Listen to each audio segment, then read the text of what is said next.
네, 세계 최대 가전 IT 박람회 CES가 나흘간의 일정을 마치고 막을 내렸습니다. 네, 전 세계에서 4,400여 개 기업과 17만 명이 운집해서 이 새로운 미래 기술을 체험하고 관람했습니다.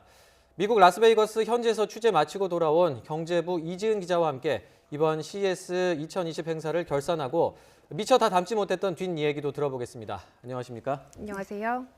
뭐 며칠이지만 꼭 미래에서 온 우리 이지은 기자, 현실은 좀 시시하지 않은지 궁금하긴 한데, 자, 뭐 물론 기사를 통해서 다양한 신기술들을 저희가 짤막짤막하게 만나봤습니다만 네. 오늘 이 자리를 통해서 어떤 것들 좀 소개해 주실 건가요? 네, 우선 그 귀여운 모습으로 많은 사람들의 눈길을 사로잡았던 로봇 볼리부터 만나볼까 하는데요. 우선 네. 화면 함께 보시겠습니다. Hi, Bobby. Why don't you give him a big hand?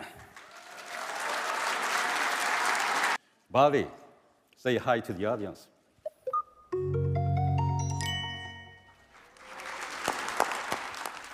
네, 이 동그란 공 모양의 볼리는 바로 삼성전자가 이번 CES에서 선보인 동반자 로봇입니다. 네. 보시는 것처럼 애완동물처럼 주인의 움직임을 인식하고 졸졸졸 따라다닐 수 있습니다. 마치 스타워즈에서 나오는 공같이 굴러가는 로봇, BB-8이죠. 이 로봇과 닮았다는 평도 나왔는데요. 네. 하지만 볼리가 모양만 귀여운 건 아닙니다. 그 AI 기술을 통해서 집안 곳곳을 모니터링하고 또 TV나 로봇 청소기 등 다양한 가전제품도 켜고 끄는 일종의 디지털 집사 기능을 할 수 있습니다. 예. 그 지금 소개해 주신 거 말고도 이번에 이른바 인공인간의 등장이 화제였다고요? 네네, 그렇습니다. 인공인간, 지금 화면에 등장하는 다양한 사람들의 모습 먼저 네. 봐주시죠. 어떠세요? 누가 진짜 사람이고 누가 가짜인지 구분이 가능하신가요? 잘 모르겠네요, 진짜. 네, 예상하셨겠지만 이 사람들은 모두 현실에 존재하지 않는 그 아티피셜 휴먼, 즉 인공인간입니다. 네. 이 인공인간은 천재 과학자로 유명한 프라나브 미스트리라는 과학자가 삼성 산하연구소 스타랩을 이끌고 있는데요. 삼성전자의 최연소 상무로도 유명한 사람입니다. 네. 이 사람이 이번 CES에서 처음 선보였는데요. 그 첫 발표 자리에 수많은 취재진과 기업 관계자들이 모여서 뜨거운 관심을 나타내기도 했습니다. 우리가 하는 평소의 어떤 모습하고 정말 유사한데 인공인간. 자, 우리가 최근에 이세돌 구단 때문에 AI에 대한 관심이 높았잖아요. 네. 인공지능 AI하고는 어떻게 다른 겁니까? 네, 이 인공인간은 우리의 질문에 답을 찾아서 검색해서 대답해주는 기존의 AI와는 다르다는 게 프라나브 미스트리의 설명입니다. 네. 저마다 독자적인 인격을 가지고 있고 아예 한 명의 사람처럼 생각하고 말한다는 건데요. 그렇다면 인공인간과의 대화는 과연 어떨까요? 직접 들어보겠습니다. What are you? Are you human or what? Hi, I am Neon. I am an artificial human. Can you try Korean? 안녕하세요. 만나서 반갑습니다. 네, 이렇게 네. 한국말까지 하는 모습이었는데요. 표정이나 움직임은 자연스러운 편이지만 자세히 보면 말할 때 입모양이 아직 어색한 것을 볼 수 있습니다. 네. 그 미스트리는 앞으로 이 네온이 영화 배우나 앵커처럼 자신의 직업을 가지고 활동할 수도 있다고 설명했습니다. 화면에 보셔도 승무원부터 학생이나 이런 다양한 직업군의 사람들을 볼 수 있는데요. 예. 인공인간이죠. 네. 이렇게 되면 머지않은 미래에 이 YTN에서도 저나 두 앵커분들처럼 사람을 대신해서 인공인간이 뉴스를 대신할 수 있는 날이 오지 않을까 이런 약간은 무서운 생각도 들었습니다. 아까 그 모니카 얘기하기 전에는 조금 불안했는데 네네. 얘기하는 거 보니까 조금 뭐 그렇게 불안하진 않네요.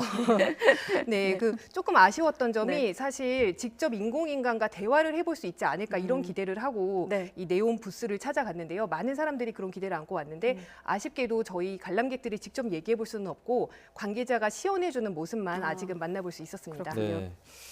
그 이번에 그 미래 기술들이 실제 우리 생활에는 좀 어떻게 쓰일지도 궁금한데 좀 네. 구체적으로 좀 짚어볼 수 있을까요? 네, CES에서는 다른 무엇보다도 우리의 걱정을 덜어줄 수 있는 바로 미래의 주방과 레스토랑 로봇의 모습도 만나볼 수 있었습니다. 요리하는 로봇과 손님을 안내하고 서빙하는 로봇, 네. 그리고 바리스타 로봇도 등장을 했는데요. 바리스타 로봇이 내린 커피가 어떤 맛인지 궁금해서 옆에 있다가 부탁을 드려서 직접 마셔보기도 했습니다. 여느 카페 못지않게 아주 깊이 있는 핸드드립 커피를 맛볼 수도 있었습니다. 네. 또 요즘 유통업계의 트렌드 가운데 하나가 바로 새벽 배송인데요. 이 새벽 식품 배송을 더 편리하게 이용할 수 있는 스마트 도어도 눈길을 끌었습니다.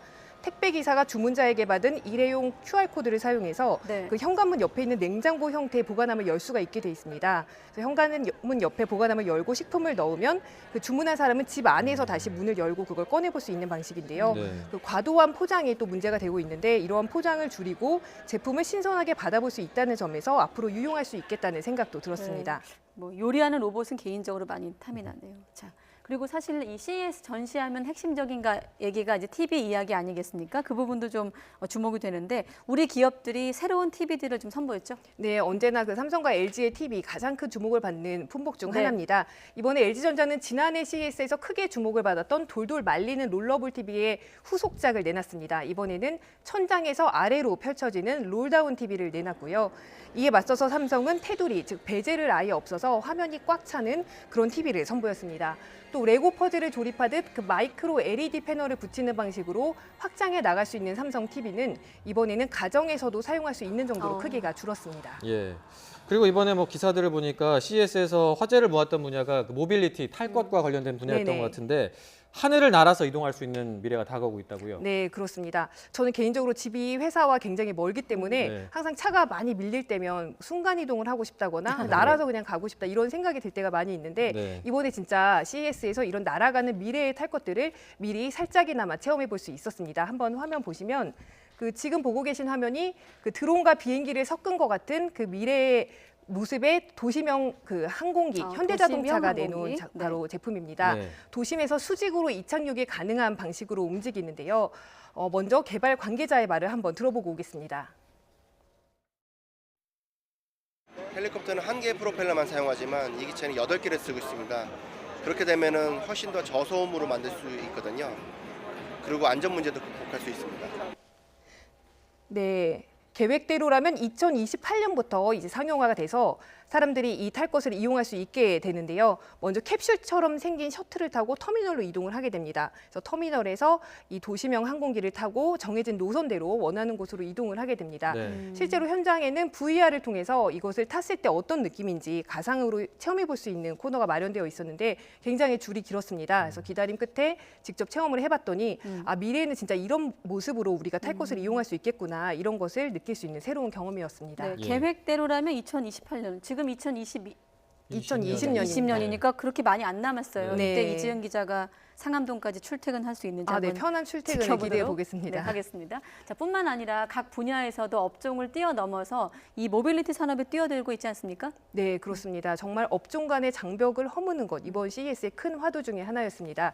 그 CES에서 특히 모빌리티 분야의 특징으로 이런 게 등장을 했는데 쉽게 말해서 현대차 전시장에는 차 대신 항공체가 등장을 했고 아까 보신 것처럼 전자제품 회사인 소니 전시장에는 전기차가 있다. 이 정도로 정리할 수 있지 않을까 싶습니다. 네. 그 항공 모빌리티와 완전 자율주행차 등 그 모빌리티 기술을 향한 경쟁이 그야말로 업종 간의 장벽을 넘어서 펼쳐지고 있는 건데요. 전자제품으로 유명한 일본 소니 부스 한가운데에 아예 자율주행 자동차 모델을 전시해서 눈길을 끌었고요. 네. 또 벤츠와 아우디 등등 그 완성차 업체들도 인공지능과 자율주행 기술을 접목한 미래의 차들을 선보였습니다. 또 IT 기업 아마존도 인공지능 비서 알렉사 기능을 접목한 전기 트럭을 선보여서 아예 자동차 부스 안에 커다란 부스를 차려서 큰 관심을 끌었고요. 특히 완전 자율주행 시대에 차 안에서 우리가 어떻게 시간을 보낼 것인지에 대한 삼성과 LG, SK 등 국내 기업들의 그런 고민도 엿볼 수 있었습니다. 네. 그리고 앞서 뭐 요리하는 로봇, 커피 내리는 로봇 이런 것도 소개를 해주셨는데 건강이나 미용 분야를 포함해서 이런 분야에서도 톡톡 튀는 기술들이 많이 나왔다고 좀 소개를 해주시죠. 네, CES 전시관은 분야에 따라서 나뉘어 있습니다. 그 네. 라스베가스 도시 전체에 걸쳐서 그 행사가 열리기 때문에 굉장히 방대한데요. 특히 소비재 기업과 스타트업 위주로 구성된 센지 엑스포란 곳이 있는데 이곳에는 그야말로 탐나는 기술들이 많았습니다. 네. 현장에서 관심이 뜨거웠던 기술 가운데 하나가 바로 국내 스타트업이 개발한 두피 케어와 탈모 예방 솔루션이었습니다. 네. 작은 기기를 몇 초 동안 두피에 대고 있으면 내 머리의 수분 상태가 어떤지 또 민감 정도가 어떤지 그리고 두발이 지금 빠짐 정도가 어떤지를 체크를 해주는데 어떻게 관리하면 좋을지까지 조언을 해주는 제품이었습니다. 네.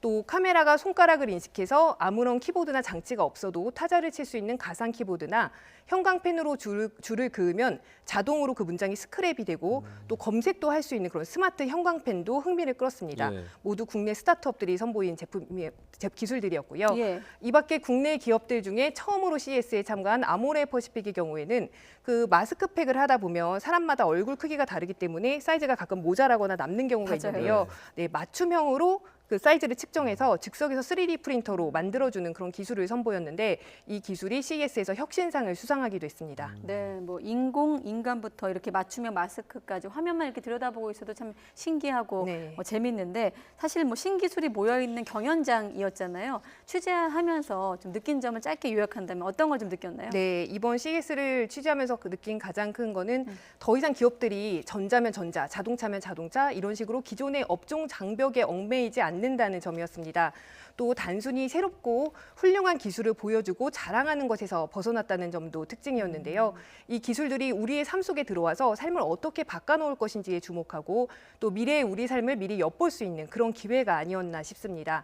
직접 현장에서 보니 우리 기업들의 활약상도 굉장히 빛났는데요. 네. 세계 모든 기업들이 4차 산업혁명의 무한 경쟁으로 뛰어드는 상황에서 우리 기업들이 경쟁력을 살릴 수 있도록 돕는 국가적 그리고 제도적 지원도 반드시 뒷받침되어야 한다는 생각입니다. 네. 예, 알겠습니다.